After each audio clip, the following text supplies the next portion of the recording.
वचन, जीवन वचन, दिव्य वचन, जीवन वचन।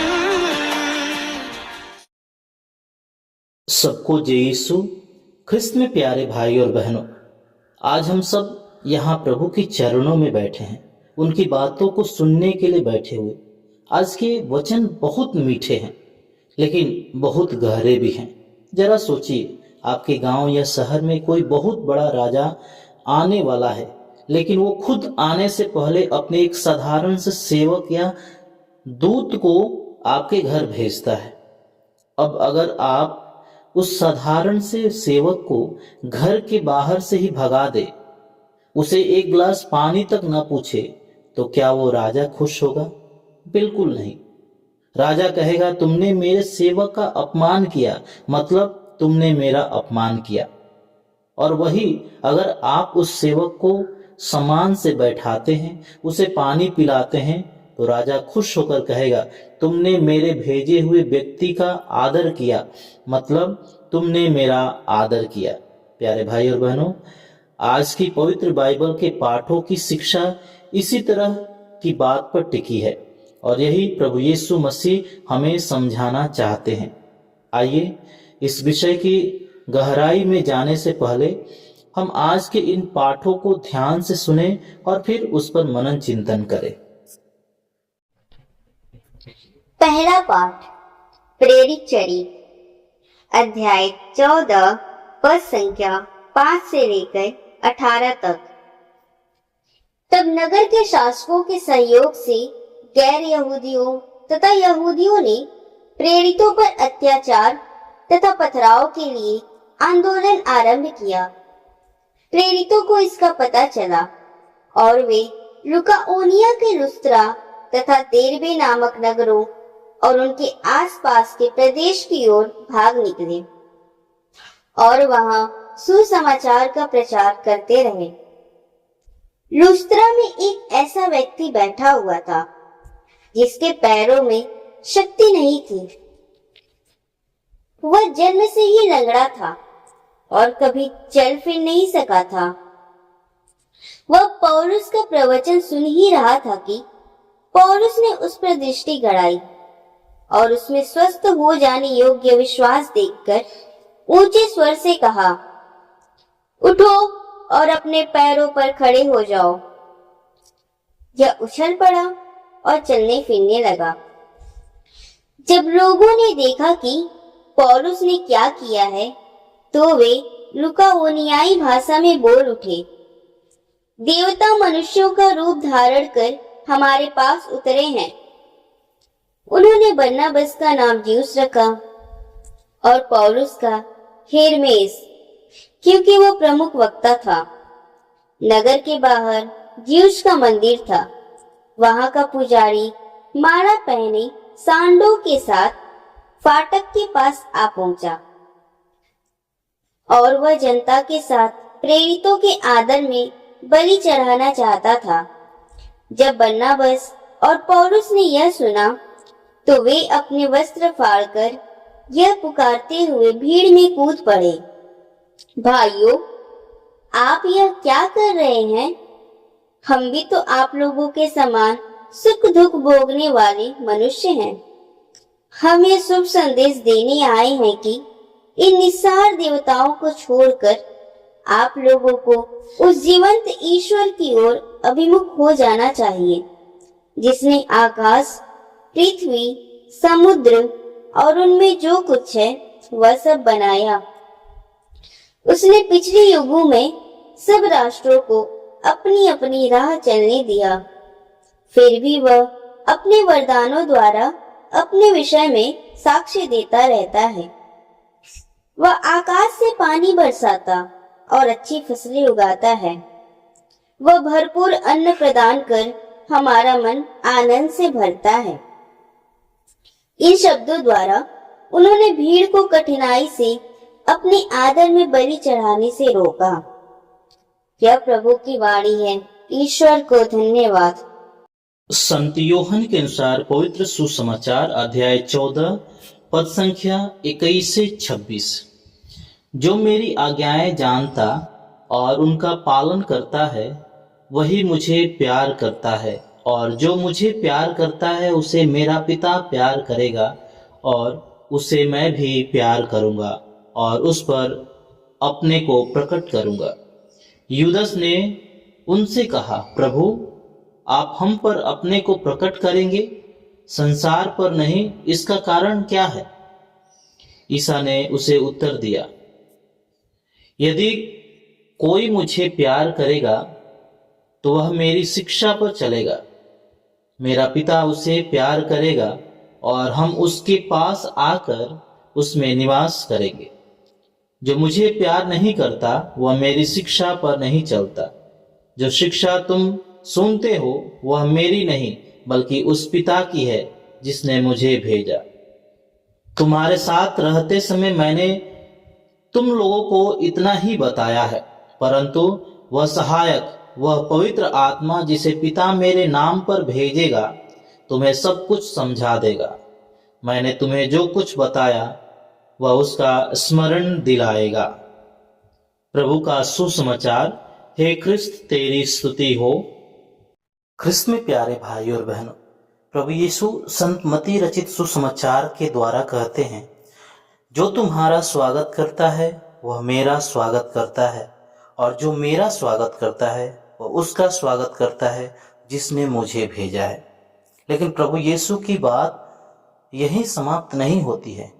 वे ईश्वर की बात को हमारे रोजमर्रा के जीवन से जोड़ते हैं। संत मती रचित सुसमाचार में वे इसे पूरी तरह स्पष्ट कर देते हैं। वे कहते हैं, तुमने मेरे इन भाइयों में से किसी एक के लिए, चाहे वो कितना भी छोटा क्यों ना हो, जो कुछ किया वह तुमने मेरे लिए किया। जरा इन दोनों वचनों को एक साथ रखकर देखे। यह कोई साधारण बात नहीं है, बल्कि यह वह दिव्य वचन है जो सचमुच में हमारे जीवन का वचन बन जाता है। पहले पाठ में प्रभु यीशु कह रहे हैं कि स्वर्ग के पिता और प्रभु यीशु एक हैं, और दूसरे वचन में वे कह रहे हैं कि प्रभु यीशु और वह गरीब या जरूरतमंद इंसान एक है। यानी प्रभु यीशु ने स्वर्ग के सबसे ऊंचे सिंहासन पर बैठे ईश्वर को धरती के सबसे छोटे और कमजोर इंसान के साथ सीधा जोड़ दिया है। प्यारे भाई और बहनों, जरा सोचिए कि हम ईश्वर से कैसे जुड़े हुए हैं। हम सीधे स्वर्ग में जाकर ईश्वर को रोटी नहीं खिला सकते, लेकिन हम अपने घर के बाहर खड़े भूखे इंसान को रोटी जरूर खिला सकते हैं। प्रभु यीशु कहते हैं, जब हम किसी गरीब के आंसू पोंछते हैं तो हम असल में प्रभु यीशु के ही आंसू पोंछ रहे हैं, और जब हम ऐसा करते हैं तो हमारी वह छोटी सी मदद इसी प्रेम के रिश्ते के जरिए सीधे स्वर्ग के पिता तक पहुंच जाती है। और यही वह सच्चा रिश्ता है जो हम इंसानों को सीधे परमेश्वर से जोड़ता है। प्यारे भाई और बहनों, हम इंसान अक्सर यही गलती करते हैं। हम बाहरी दिखावे और चमत्कारों में उलझकर असली ईश्वर को भूल जाते हैं। आज के पहले पाठ में ठीक ऐसा ही हुआ। पौलुस और बरनबास लुस्त्रा नाम की जगह पर सुसमाचार का प्रचार कर रहे हैं। पवित्र वचन कहता है कि लुस्त्रा में एक ऐसा व्यक्ति बैठा हुआ था जिसके पैरों में शक्ति नहीं थी, वह जन्म से ही लंगड़ा था। संत पौलुस ने उस पर दृष्टि दौड़ाई और ऊंचे स्वर से कहा, उठो और अपने पैरों पर खड़े हो जाओ। वह उछल पड़ा और चलने फिरने लगा। लेकिन जब वहां के सीधे साधे लोग ने यह चमत्कार देखा तो वे खुशी से पागल हो गए। वे अपनी भाषा में बोलने लगे, देवता मनुष्यों का रूप धारण कर हमारे पास उतरे हैं। यहाँ तक कि वहां का पुजारी माला पहनने साढ़ों के साथ आ पहुंचा और प्रेरितों के आदर में बलि चढ़ाना चाहता था। लेकिन संत पौलुस और बरनबास ने क्या किया? उन्होंने अपने वस्त्र फाड़कर भीड़ में पुकारा, भाइयों, आप यह क्या कर रहे हैं? हम भी तो आप लोगों के समान दुख सुख भोगने वाले मनुष्य हैं। हम यह शुभ संदेश देने आए हैं कि इस निसार देवताओं को छोड़कर आप लोगों को उस जीवंत ईश्वर की ओर अभिमुख होना चाहिए। प्यारे भाई और बहनों, संत पौलुस और बरनबास के इस दर्द को समझिए। उन्होंने अपने कपड़े क्यों फाड़े? क्योंकि वे देख रहे थे कि उन सीधे साधे लोगों ने एक बहुत बड़ी चूक हो गई है। वे बहुत बड़ी गलती कर रहे हैं। वे उस ईश्वरीय कड़ी को, ईश्वर के प्रेम को नहीं समझ पा रहे हैं। प्यारे भाई और बहनों, चमत्कार देखकर उनकी आंखें चौंधिया गई थी। वे बाहरी दिखावे और पूजा पाठ में इतने उलझ गए थे कि उन्होंने माध्यम को ईश्वर मान लिया और वे भूल गए कि पौलुस और बरनबास तो सिर्फ ईश्वर के हाथ के औजार हैं, केवल एक जरिया है। वह चंगाई देने वाला, वह असली काम करने वाला तो कोई और है, और वह है जीवंत परमेश्वर, जीवित ईश्वर। और वे लोग उस जीवित ईश्वर को छोड़ इंसानों की पूजा करने लगे थे। प्यारे भाई और बहनों, अब यहाँ एक बहुत बड़ा सवाल उठता है कि अगर ईश्वर इन बाहरी चमत्कारों, फूलों की मालाओं और शोर शराबे में नहीं मिलता, तो फिर वह कहाँ है? और हम उस जीवित ईश्वर से कैसे जुड़ सकते हैं? उसका सच्चा मंदिर कहाँ है? प्यारे भाई और बहनों, आज का सुसमाचार हमारे लिए सच में दिव्य वचन और जीवन वचन बन जाता है। प्रभु यीशु हमें लुस्त्रा के उस बाहरी शोर शराबे और भटकाव से निकालकर एक बहुत ही गहरी शांति में ले जाते हैं। वे हमें बाहर भटकने से रोककर सीधे हमारे हृदय की ओर ले चलते हैं। प्रभु यीशु यहाँ बहुत ही स्पष्ट शब्दों में कहते हैं, जो मेरी आज्ञाएं जानता और उनका पालन करता है वही मुझे प्यार करता है, और जो मुझे प्यार करता है उसे मेरा पिता प्यार करेगा और उसे मैं भी प्यार करूंगा। ख्रिस्त में प्यारे भाई और बहनों, जरा सोचिए, हम दुनिया में प्रेम किसे कहते हैं? हम अक्सर सोचते हैं कि सिर्फ मुंह से बोल देना ही कि प्रभु मैं आपसे प्यार करता हूँ, आपसे बहुत प्यार करता हूँ, या जोर जोर से प्रार्थना करना ही प्रेम है। लेकिन प्रभु यीशु कहते हैं ऐसा नहीं है। सच्चे प्रेम की पहचान सिर्फ मीठी बातें नहीं बल्कि आज्ञा का पालन है। जो आज्ञा मानता है सचमुच में वही सच्चा प्यार करता है। और जब हम प्रभु यीशु की आज्ञाओं को मानकर अपना सच्चा प्रेम दिखाते हैं तो क्या होता है? आगे पवित्र वचन एक बहुत ही सुंदर रहस्य खोलता है। यदि कोई मुझे प्यार करेगा तो मेरी शिक्षा पर चलेगा, मेरा पिता उसे प्यार करेगा और हम उसके पास आकर उस निवास करेंगे। इस एक शब्द पर हमें बहुत ही ध्यान देने की जरूरत है। प्रभु यीशु यह नहीं कह रहे हैं कि हम थोड़ी देर के लिए तुम्हारे पास मेहमान बनकर आएंगे और चले जाएंगे, ऐसा नहीं। वे कह रहे हैं कि हम तुम्हारे भीतर आकर अपना घर बना लेंगे, हम वहीं रहेंगे। सोचिए ये कितनी बड़ी बात है। जिस ईश्वर को लुस्त्रा के लोग बाहर मालाओं में, साढ़ों की बलि में और चमत्कारों में खोज रहे थे, वह ईश्वर तो हमारे अपने ही दिल के अंदर अपना पक्का घर बनाना चाहता है, और हमारा हृदय ही उसका असली मंदिर है। और फिर उसी ईश्वरीय श्रृंखला को याद दिलाते हुए प्रभु यीशु आगे कहते हैं, जो शिक्षा तुम सुनते हो वह मेरी नहीं बल्कि उस पिता की है जिसने मुझे भेजा है। यानी जब आप प्रभु यीशु की शिक्षाओं पर चलते हैं तो आप सिर्फ एक भले इंसान ही नहीं बनते बल्कि आप सीधे उस स्वर्ग के पिता के साथ जुड़ जाते हैं। प्यारे भाई और बहनों, अब जरा इन सारी बातों की गहराई को महसूस कीजिए।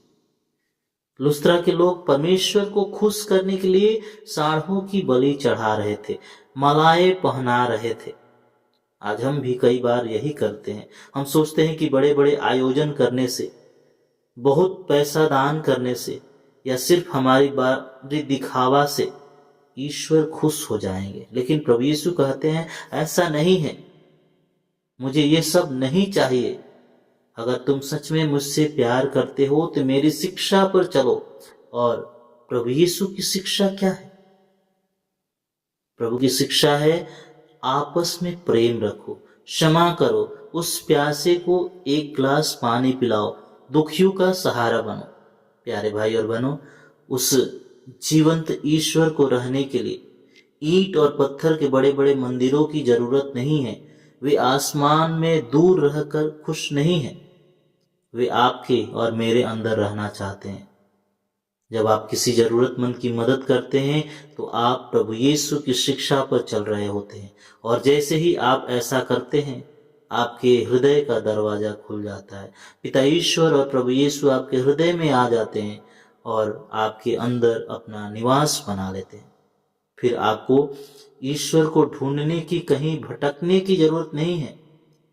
आप स्वयं परमेश्वर का एक चलता फिरता मंदिर बन जाते हैं। और जैसा कि आज के सुसमाचार के अंत में प्रभु यीशु ने वादा किया, वह पवित्र आत्मा तुम्हें सब कुछ समझा देगा। आइए हम प्रभु से यही कृपा मांगे कि हम दिखावे की भक्ति से दूर रहे, हम अपने आसपास के लोगों में प्रभु यीशु का चेहरा देख सके, ताकि स्वयं ईश्वर आकर हमारे भीतर अपना घर बना सके। पिता और पुत्र और पवित्र आत्मा के नाम पर आमीन।